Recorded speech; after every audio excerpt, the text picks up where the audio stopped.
All right, guys, today we're going to talk about radian measure. It has to do a little bit of geometry. So if you loved geometry, this lesson might go kind of quickly for you.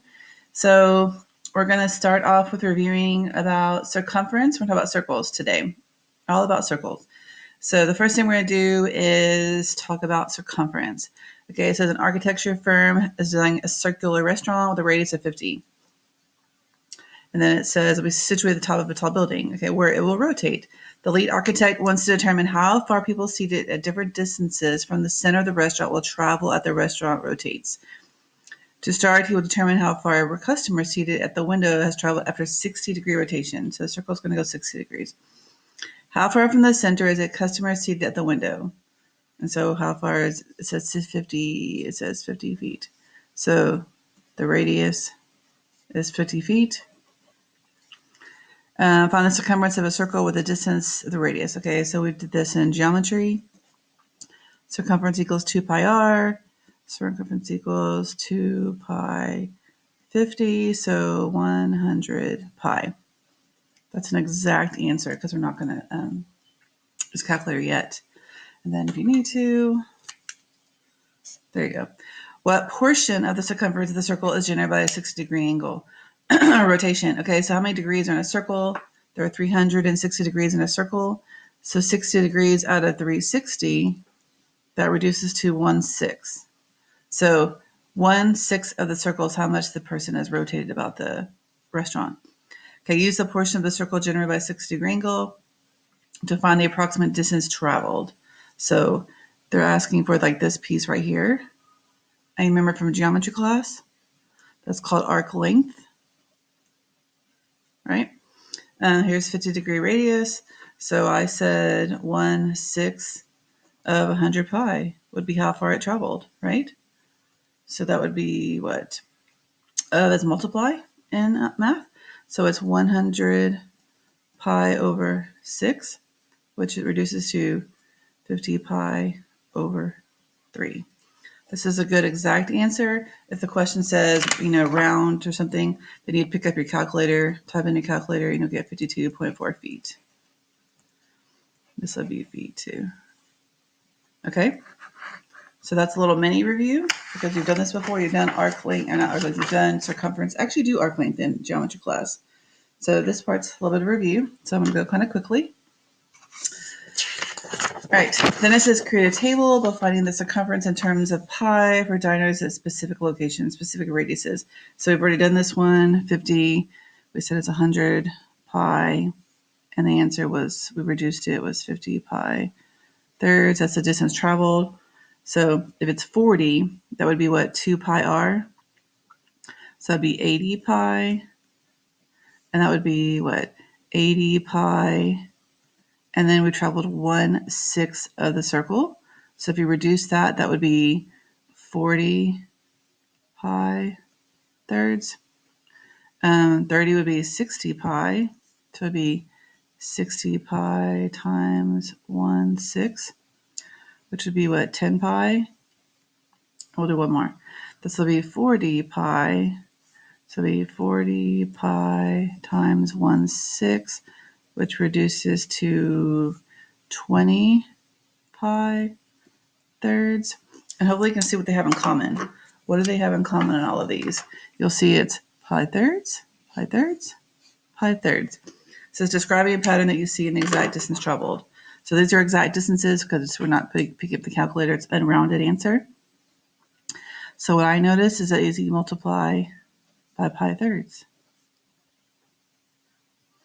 Okay, the arc length is the length of the portion of the circumference of the circle. Okay, we've already talked about that. The length is determined by the radius of the circle and by the angle measure for that corresponding arc. So you guys have done that before. So arc length, you learned in geometry. Let's review. Arc length, the formula is 2 pi r, the total circumference, times the part that you rotate or travel or the angle that you move. So when I say this is arc, this is the arc, this is the measure of the angle. So 2 pi r times the measure of the angle. Then it says right here, what if it says radiuses r and arc length is s? That's the story. So it's saying, instead of saying arc length, some books will call it S, which in pre-cal they call it S as well. I've seen that. Okay, so S equals R times pi thirds, which of this would be for a 60-degree angle. Okay. Next page. Identify the constant of proportionality. Like basically what's constant in the equation. Well, for a 60-degree angle, what's constant is pi thirds.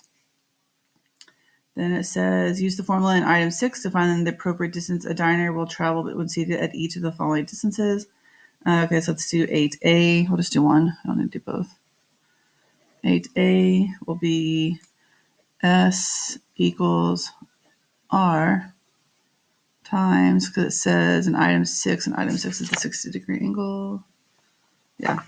So S times S equals R times pi thirds. We use that formula, traveling 60 degrees. So S equals 12 times pi thirds. So the answer is what? 4 pi. So it traveled 4 pi. So this is 60. This is for an angle that is 60 degrees that it's traveled. 9. So we're going to do B. It's just repetitive. 9. How far has a diner seated 25 feet from the restaurant center traveled after rotating a 100-degree angle? Explain how you found your answer. Okay, so it says how far does a diner sit? That's seated 25 feet. So from the restaurant, so that's radius. So it'd be, I'm going to use this formula to show you it doesn't matter which one you use. So 2 pi r times, it's the arc measure, it's angle measure. I call it arc, it's the angle. I call it arc because it's the arc at the end of the angle. I don't know geometry where they use angle there, or they use theta maybe. Same thing though. This is like the angle that's created, that creates the distance of the arc. So it's 2 pi, what is it, 25? And the angle measure, they're 120 feet times 360. So it's 50 pi times 1/3. So 50 pi thirds. Okay, it's interesting. Pi thirds showed up again. We're going to learn more about that later, why that came up again. All right, so next one. Distance traveled during a 90-degree rotation. Okay, so now we're going to do a 90-degree. Let's see what the pattern is here. So we'll just do 2 of them. So 2 pi r times the angle measure, or I call it arc measure, over 360. That gives you what? 20 pi times a fourth, which is what? 5 pi. Let's do another one. Let's do 2 pi 20 times, now we know it's a fourth. That's a fourth, right? Equals, what is that? 40 pi times a fourth, so equals 10 pi. And then we're just going to skip these. It's the same thing. It's repetitive. Okay. So when you do 9 degrees, that's a fourth of the circle, because 90 into 360 is 1/4. It's a right angle. It says write a formula that represents the arc length S generated by the radius that rotates 9 degrees. So we're going to generate this formula. So S is the arc length, and then it's R, and then 9 degrees would be pi halves, right? So what was the other formula? The other one was S equals pi r thirds. So for 60 degrees, it was R times pi thirds. For 90 degrees, it's R times pi halves. Okay. In item 9, you found the length of the arc S generated by a 120-degree angle of a 25-foot radius. What is the constant proportionality in that one? So in 9, it would be, which I'm not going to make you do this, but if we want to go over it, it'd be 25 times, let's see, what's constant in here? So I said R is 25, S is 50 pi thirds, So 25, basically 25 times what is 50 pi thirds? That's kind of what you're doing. That's what it's looking for. Like the r times what is 50 pi thirds? So you can tell that doubles. So it's 2 pi over 3. So this right here. So 2 pi thirds is the constant of proportionality. So they're saying, like, what did you multiply the radius by to get the arc length? All right, last page. All right, as you can see, the constant proportionality used to find arc length is the term, in the term r is different for each angle of rotation, right? Okay, when you find the arc length generated by a radius on a circle, the radius of 1, this is called the unit circle. Okay, you will use this a lot in pre-cal and in calculus. So you need to start memorizing it now. Be a great summer project. Okay, so let's see. So then we've already learned that at 90 degrees, this is 90 degrees, I'm going to pencil. At 90 degrees, we said the arc was pi halves. Then at 60 degrees, this looks like 45. So 60 degrees looks like right here.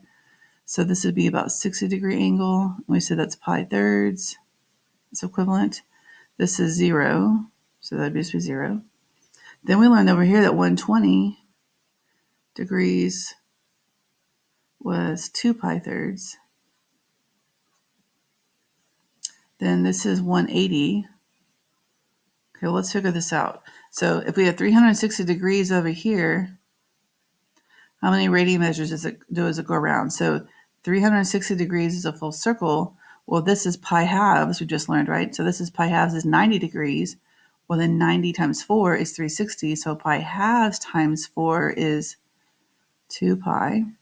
I can't remember, do you limits in geometry or not? Okay, so 360 is 2 pi. Well, if 180 is half of 360, then half of 2 pi is pi.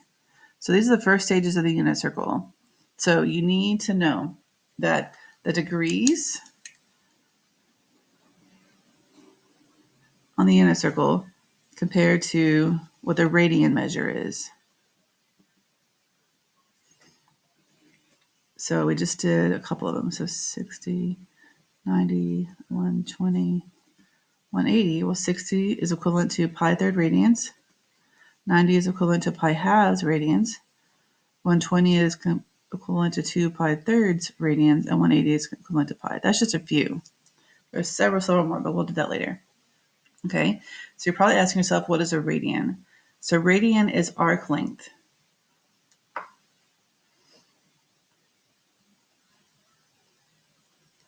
And it tells you right here. The angle of rotation is measured in degrees or radians. It's super important. The angle of rotation or angle measure is measured in terms of degrees or radians. An angle's measurement in a radian equals the length of a corresponding arc on the unit circle. Radian measure is going to always be in terms of pi in this class. Okay, so it says radian measures are written in pi. Okay, radian measures equals the length of the corresponding arc on the unit circle. So radians is the arc length for that angle measure. So here, so it's the measure, like here we'll do 90 degrees. Okay, so 90 degrees, we all know it's a right angle, right? So I don't want to, like, we'll just do pencil. All right, so 90 degrees. So this is 90 degrees, right? So there's 90 degrees. Well, pi halves is the measure of the angle in terms of the length of the arc. I'll say that one more time. So pi halves is the measure of this angle. Actually, I'm going to call it like theta because you'll see it theta in the future. So the measure of this angle, theta, is 90 degrees because we can see it traveled from 0 to 90. Pi halves is the same measure, but in terms of radians. It's the measure of this angle in terms of the length of the arc. Measure of the angle in terms of the arc length. So radians is super, super, super important. So make sure you understand radians and degrees. So it's the same, it's talking about the same thing, 90 degrees or pi halves. So it's the measure of the angle in terms of the length of the arc. Okay, convert each degree measure to radians given in terms of pi. So 30 degrees. This is also important. So it tells you, you can read this, read this little paragraph. I'll let you read it so we can keep moving. All right, so read this. It tells you about how to do it. And I'll just tell you. So the conversion factor is pi over 180. So if you do that, it'll be 30 degrees is pi 6. All right, 45 degrees times pi over 180 is going to be pi fourths. 360 degrees times pi over 180 is 2 pi. So if you convert from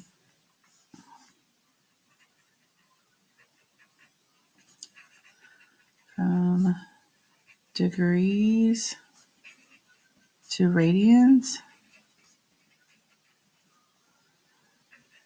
multiply by pi over 180. Super, super important. And vice versa. If you go from radians to degree, then you would flip it. If you're going backwards, you would flip it. So that would be 180 over pi, right? So from degree to radians, it's pi over 180. From radians to degrees, and to go backwards, is 180 over pi. Let's see. Kind of around the room. Let's do 15 very fast over here, and then we're done. So 15 says, a circle has a radius of 15. What is the length of the arc generated by a 45-degree angle? So I'm going to do it both ways. I'm going to do it using 2 pi r times the measure of the angle over 360. So it'll be 45 over 360. Well, that would give you 30 pi. We're doing this one. 30 pi. And then 45 over 360 is 1/8. Put that all together, you get 15 pi fourths. Now, that's using the formula 2 pi r times the measure of the angle or arc over 360. Now let's do the S equals r theta. So it's going to, or you can do arc length is r, 15, or theta in the radians, and we said that 45 degrees is right here. 45 degrees is the same thing as pi fourths. So pi fourths, 15 pi fourths. So you can see by using the radian measure instead of the angle measure, it goes a little faster because the formula is just S equals R theta, and theta is the measure of the angle in terms of radians. So it's the same thing. So you can do it either way. I prefer that you get the habit of learning the radian measure, but either way is correct for right now. Okay, so if you have any questions, let me know. Thanks.